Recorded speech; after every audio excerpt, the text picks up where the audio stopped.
불개미라고 하죠. 외신도 우리나라의 불개미를 주목하고 있습니다. 어제 우리 증시를 보면요, 엄청난 개미의 파워가 엿보이는 장이었는데요. 외국인이 1조를 내다 파는데 개인이 걷더니 1조를 받아버리면서 딱 폭을 그나마 받쳐주는 그런 모습들이 나왔습니다. 그래서 결국에는 약간 오르기는 했죠. 전강 후약 정도의 흐름이었습니다. 코스피의 투톱 삼성전자, SK하이닉스뿐만이 아니라 증권, 금융, 배당주에 원전 뛰고 전기전자 업종까지 폭풍 질주를 거듭하고 있는데요. 꿈의 6천선, 이제는 시간 문제다라는 평가도 나오고 있습니다. 지금 증시의 흐름과 앞으로의 전망, 염정, 인백스 자산운용 주식운용본부 이사와 함께 살펴보도록 하겠습니다. 이사님 나와 계십니까? 네, 안녕하십니까? 네, 안녕하십니까 이사님. 먼저 지금 장 초반 상황을 살펴보죠. 장 초반에 강세로 갔다가 오르고 내리기를 반복하더니 지금은 낙폭이 약간 커졌네요. 어떻습니까? 네, 일단은 코스피 같은 경우는 0.5%대 하락 출발 보여주고 있고요. 코스닥은 상승 출발을 했다가 지금 하락으로 0.2%대 하락 전환을 했습니다. 말씀하신 대로 오늘 장 초반에도 전동성이 좀 심해지고 있는 가운데 전일 미국장에서도 전강 후약 흐름을 보여줬기 때문에 이러한 시장 분위기가 우리 시장에도 이어지고 있는 모습입니다. 알겠습니다. 어제 증시 상황을 좀 보면요. 개인들 어제 장 초반에는 5,900까지 넘었다가 그 다음에 다시 오름폭이 축소되는 모습이 연출이 됐는데요. 이 상황을 보면은 외국인들이 순매도, 대규모 순매도에 나선 것들, 이 물량을 개인들이 순매수로 맞춰준 그런 측면이 있거든요. 지금의 수급 상황 어떻게 보고 계십니까? 네, 말씀하신 대로 어제 같은 경우에도 외국인들은 지금 오늘까지 코스피에서 5거래일 연속 순매도를 보여주고 있는 반면에 개인들은 어제 개별 종목으로는 1조 2천 코스피에서 순매수를 했고요.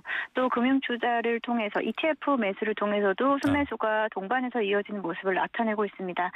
최근 다소 낙폭이 하락이 조정이 나온다든지 아니면 강한 상승장이 나오지 않는 장에서는 개인들은 적극적으로 순매수를 하는 모습을 보여주고 있고요. 그중에서도 전기전자, 삼성전자, SK하이닉스에 대한 집중적인 매수세가 더 뚜렷해지고 있는 모습입니다. 전기전자, 아무래도 요즘 반도체에 주목이 될 수밖에 없는 시기이긴 하죠. 개미들이 근데 지금 매수를 굉장히 강하게 이어가고 있잖아요. 개미들의 네. 실탄 얼마나 나왔습니까? 괜찮아요 이거? 네, 일단은 말씀하신 대로 이제 개인 투자자들 증권가에서는 투자자 예탁금이라고 할 수 있는 증시 대기 자금이라고 할 수 있는데요.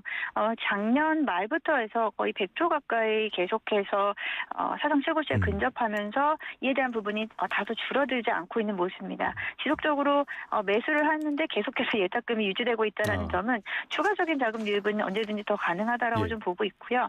상대적으로 지금 가상자산이라든지 부동산 시장 같은 다른 여타 투자 수단들에서 그렇다 사실 수익률을 가져가지 못하기 때문에 지속적으로 증시 쪽으로 자금 유입이 나타나고 있지 않나라고 보고 있습니다. 코인 시장은 아예 무너지고 있다라는 말까지 네. 나올 정도니까요. 자, 어제 외국인들 보니까 자동차주, 특히 현대차 굉장히 많이 사들였어요. 이런 것들 관세 여기에 영향을 받았다라고 봐야 되는 건가요? 네, 사실 현대차 같은 경우에는요, 최근 1월부터 2월 사이에 외국인들이 가장 많이 판 종목에 속합니다.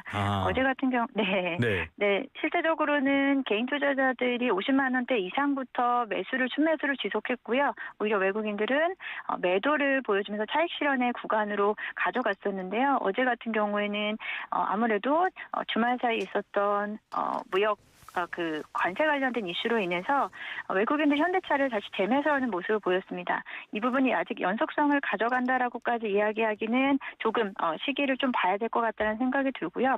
일단은 단기적으로는 이제 관세에 대한 부분이 일단 시장 전반적으로는 우려감도 있겠지만 오히려 이번 부분이 다시 또 전화회복이 될 수 있다라는 좀 기대감이 있는 것 같고요. 네. 사실 현대차는 관세에 대한 부분도 또 중요하겠지만 최근 현대차가 단기적인 낙폭이 좀 단기적으로는 조정을 받았었던 이유는 로봇 시장에 대한 기대감이 좀 커졌다가 그에 대한 부분이 어느 정도 차익 실현 매물로 나오면서 주가는 횡보 자리에 있었는데요.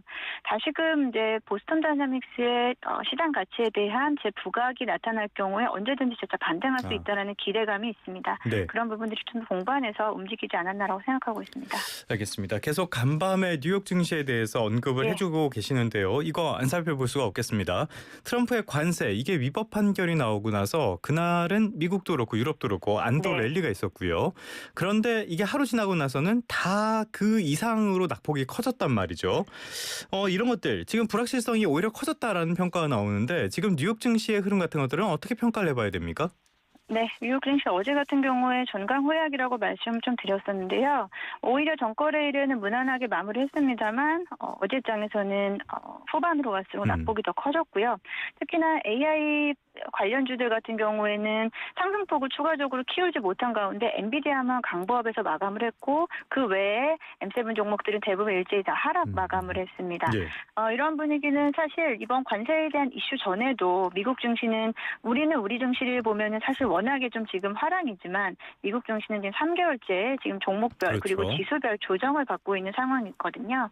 이런 기조는 좀 더 이어진다. 그래서 관세의 불확실성도 더해지는 가운데 지정학적 리스크라든지 이런 부분들로 인해서 그리고 엔비디아가 이번 주에 실적 발표를 앞두고 있기 때문에 이런 대형 AI 기술주를 중심으로는 다소 좀 대기 상태에 있는 상황이다라고 말씀드릴 수 있겠습니다. 자, 말씀하신 것처럼 관세 불확실성이 있고요. 여기에 지정학적인 리스크가 커지고 있고요. 사모펀드 쪽에서도 금융위기, 전조현상이 아니냐 이런 잡음들도 네. 있고요. AI, 네. 소프트웨어 이런 또 우려도 있어요. 자, 이런 우려 속에서도 코스피는 계속 가고 있단 말이죠.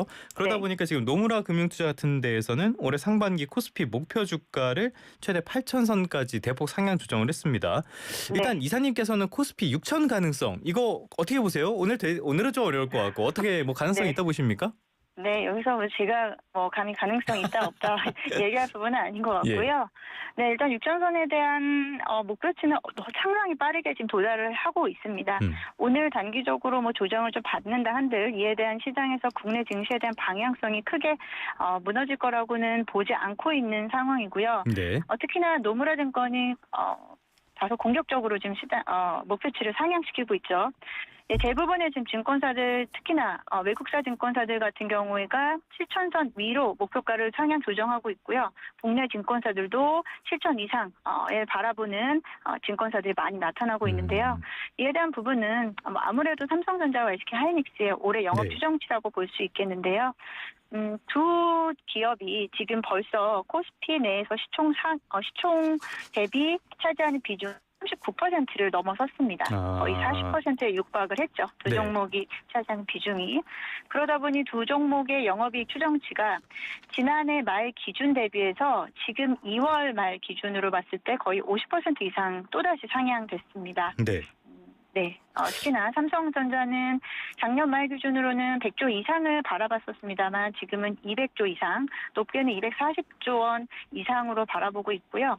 SK하이닉스는 지금 140조 이상을 기대를 하면서 반도체 투톱의 영업이익 추정치에 대한 상향에 따라서 우리 코스피 지수의 멀티플은 점점 더 올라가고 있는 상황이다라고 볼 수 있겠습니다. 자, 반도체 중심으로 얘기를 해주셨는데요. 삼성전자, SK하이닉스 이 두 회사의 지금 영업이익 전망치 같은 것들은 계속적으로 상향 조정이 되고 있단 말이죠.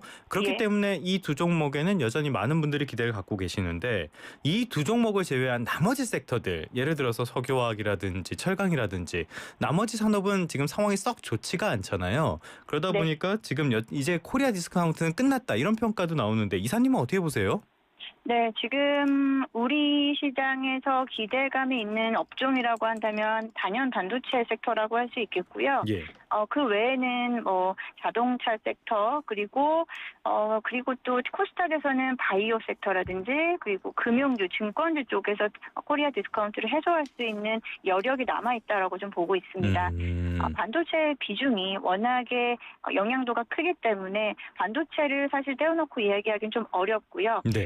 그리고 국내 이제 10대 기업들 중심으로 해서는 영업이익 추정치가 전반적으로는 작년 대비 높아지고 있는 상황이기 때문에 이런 부분으로 봤을 때는 단기적인 어떤 국제적인 이런 업종에 대한 부분을 본다라기보다는 시장 전반적인 분위기를 봤을 때는 긍정적인 요인이 좀 더 높다라고 생각하고 있습니다.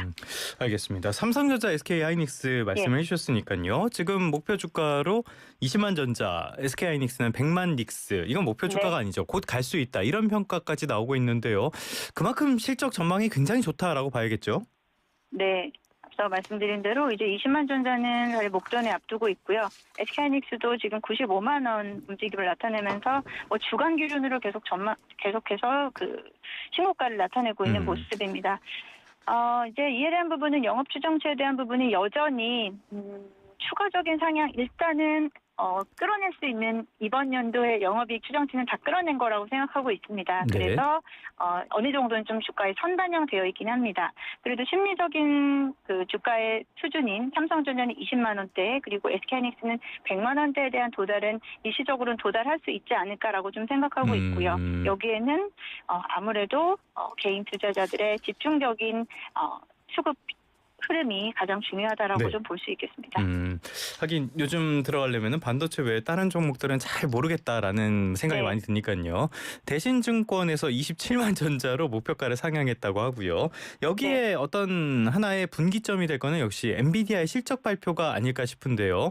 엔비디아 실적 발표 어떻게 보고 계십니까? 네, 엔비디아 실적 이번 주 목요일 날 앞두고 있는데요. 예. 엔비디아 실적에 대한 부분보다 앞으로 이제 상반기에 대한 가이던스가 더 중요할 것이다라고 좀 생각을 하고 있습니다. 엔비디아 실적으로 엔비디아 주가가 크게 움직인다라고는 크게 변동성을 키운 거라고는 생각을 하진 않고 있고요. 네. 지금 같은 경우는 오히려 엔비디아 실적이 잘 무난하게 넘어갈 경우에 반도체 섹터에서는 단기적인 불확실성 해소로 오히려 방향성을 조금 더 가속화시키지 않을까라고 생각합니다. 알겠습니다. 자, 반대로 지금 코스닥 시장은 상대적으로 가는가 했는데 여전히 조금 뜨뜻미지근한 것 같아요. 코스닥이 지금 1150선 정도로 계속 유지가 되고 있는데 코스닥 쪽은 어떻게 봐야 됩니까? 네, 코스닥 지수 같은 경우에는 1월 말에 일단 1000포인트를 넘어선 이후에 짧은 아주 좁은 박스권 내에서 움직임이 제한된 모습이고요. 1100선에서 1180선 내에서 단기적으로 계속 좀 오르락 내리락 하고 있습니다. 그 가운데는 가장 중요한 게 바이오 섹터라고 볼 수 있겠는데요. 예. 바이오 섹터가 오르는 날은 코스닥 지수가 오르고 그렇지 못한 날은 사실 좀 부진한 흐름이 나타나면서 지금 코스닥 150 종목 내 조금 더 좁혀서는 코스닥 또는 30위권 내 종목들 내 움직임이 상당히 지금 중요한 시기다라고 좀 보고는 있습니다. 오늘도 장 초반 특히 프리마켓에서 제약바이오 종목들이 일제히 좀 상승을 하면서 코스닥 상승을 좀 이끄는 듯 보였습니다만 재차 지금 좀 어느 정도 좀 상승폭을 좀 반납하면서 코스닥 지수가 하락 반전을 했고요. 아쉽게도 코스닥은 말씀드린 일부 업종들 바이오라든지 그리고 시총 111을 가져가고 있는 에코프로 그룹주라든지 그리고 일부 반도체 소부장 종목들이 사실 동반해서 상승을 해줘야 되는데 그 안에서 계속 순환매가 나타나다 보니 지수는 크게 움직이지 못하고 업종별로 움직임만 계속 반복되고 있는 상황이다라고 봅니다. 하지만 코스닥 같은 경우에도 이제 3월부터 나타날 수 있는 현상은 3월에는 이제 코스닥 액티브 ETF가 본격적으로 출시가 되거든요. 그러다 보면은 코스닥 시총 상위 종목들 중심으로 해서 코스닥 150 내 종목들 중심으로 해서 이제 종목 흐름이 좀 강하게 나타날 수 있다라고 생각을 합니다. 그리고 아무래도 정부 정책 면에서도 코스닥 활성화에 대한 부분 그리고 연기금의 코스닥 활용 방안에 대한 부분이 부각될 경우에 코스닥은 언제든지 좀 추가 상승 여력이 있다라는 부분을 좀 염두에 두셨으면 좋겠습니다. 알겠습니다. 이제 섹터 두 개를 더 한번 살펴보려고 하는데요. 먼저 코스닥에 있는 섹터 하나 보도록 할게요. 2차 전지 종목들이 코스닥에 꽤 많잖아요. 조금 전에도 에코프로 그룹 말씀을 해주셨고요. 그런데 지금 2차 전지 기업들을 보면은 실적 개선세는 막 눈에 띄는 게 아닌데 주가는 많이 회복을 했단 말이죠. 이거 괜찮은 겁니까? 네, 일단은 2차 전지 같은 경우에는 에코프로 BM 같은 두 종목은 어찌 보면은 코스닥 지수와 지금 어느 정도 좀 동행성을 가져가면서 간다라고 보고 있어요. 그래서 종목 전체를 움직이는 지금 힘은 좀 덜한 상황입니다. 기존에는 두 종목이 업섹터 내에서의 종목들을 다 같이 이끌어가는 모습이었는데요. 최근은 코스닥 시총 상위 종목에 존재하고 있기 때문에 그 종목만 사실 오르는 이런 모습을 좀 보여줬고요. 실제적으로는 두 종목 외에 2차 전지 대표적인 종목인 LG에너지솔루션, 삼성 SDI 등 코스피 내 2차 2차 전지 네. 종목들도 상당히 부진한 흐름을 좀 나타내고 있는 것은 전기차 쪽에 대한 태도는 더욱더 지속되고 있는, 가속화되고 있는 분위기 속에서 여기서 찾을 수 있는 돌파구는 ESS와 그리고 로봇에서의 배터리 그렇죠. 수급에 예. 대한 부분이었었죠. 근데 그 부분이 단기적으로 수익성을 개선시키기에는 다소 시간이 좀 필요할 수 있고요. 그런 부분들이 사실 그에 대한 사실 수익성에 대한 규모가 우리가 기대하는 만큼은 사실 아직까지는 도달하지 못했다라고 생각합니다. 지금 2차 전지 쪽은 전반적인 그 기업들의 이 개선세가 실적 개선세가 빠르게 나타나는 구간은 아니기 때문에 네. 종목별로 일단 그리고 그 종목이 어떠한 또 다른 또 모멘텀이 부분이 개별 종목으로 움직이는 지금 시장이다라고 좀 보고 있습니다. 알겠습니다. 너무 섣불리 접근하는 거는 그렇게 썩 좋지는 않을 것 같고요. 이번에는 코스피에 주로 있는 기업들 한번 살펴보도록 할게요. 금융주 말씀드리려고 하는데요. 어제 네. 오늘 국회 본회의죠. 3차 상법 개정안이 처리될 전망입니다. 어제 법사위가 통과, 법사위에서 이거 처리한 다음에 보험주가 뭐 어마어마하게 오르던데 지금 금융주들 흐름이 어떻습니까? 일각에서는 아예 주도주로 보는 그런 시선도 있는 것 같아요. 네, 지금 시장에서 보는 금융주 그리고 말씀하신 보험주가 다시 또 부각이 좀 되고 있는데 그 전엔 증권주였었죠. 네. 증권주, 은행주, 보험주들 전반적으로는 자사주 소각 이슈에 따른 수혜를 볼 수 있는 섹터들이요. 상승폭이 상당히 공격적으로 나타나고 있습니다. 시장에 상대적으로 좀 호재가 부재하기 때문에 이런 자사주 소각 이슈가 오히려 이런 종목들에는 더욱더 강하게 어필이 될 수 있다라고 좀 보고 있고요. 어제 같은 경우에도 일부 보험주들이 큰 폭으로 좀 상승을 하는 모습을 보여주는데요. 이런 종목들에도 선별적으로 종목 흐름을 좀 나타나고 있고요. 오늘 같은 경우에는 어제의 상승분을 추가적으로 세게 이어가지는 좀 못하고 있는 상황입니다. 네, 특히나 이제 보험주 같은 경우에는 자사주 비중이 높은, 자사주의 보유 비중이 높은 기업들은 상한가도 가고 했습니다만 여전히 시장에서도 일부 좀 우려 섞인 부분은 보험주 개별적인 어떻게 보면은 실적 모멘텀도 중요한 부분이기 때문에 이러한 정책적인 이슈로 인해서 단기적으로 급등한 부분에서는 다소 조심해야 되는 상황이지 않나라고 보고 있고요. 전반적으로 보험주 그리고 증권주 같은 경우는 좀 다르게 얘기할 수 있는 부분은 증권주 같은 경우에는 최근 작년부터 이어지는 실적에 대한 큰 폭의 개선세가 눈에 띄는 모습이고요. 특히나 증권주, 대형 증권주, 5대 금융 증권주들 같은 경우에는 작년 영업이익이 극도로 영업이익이 큰 폭으로 개선이 되면서 실적과 함께 자사주 소각 이슈가 부각이 되고 있습니다. 그래서 증권주 그리고 은행주 쪽이 오히려 조금 더 관심 있게 보실 섹터다라고 생각하고 있습니다. 알겠습니다. 최근에 눈에 띄었던 금융그룹 종목, 이 기업에 대해서는 2부에서 조금 더 자세히 알아보도록 하겠습니다. 지금까지 염정 인백스 자산운용 주식운용본부 이사와 함께했습니다. 오늘 말씀 고맙습니다. 네, 감사합니다.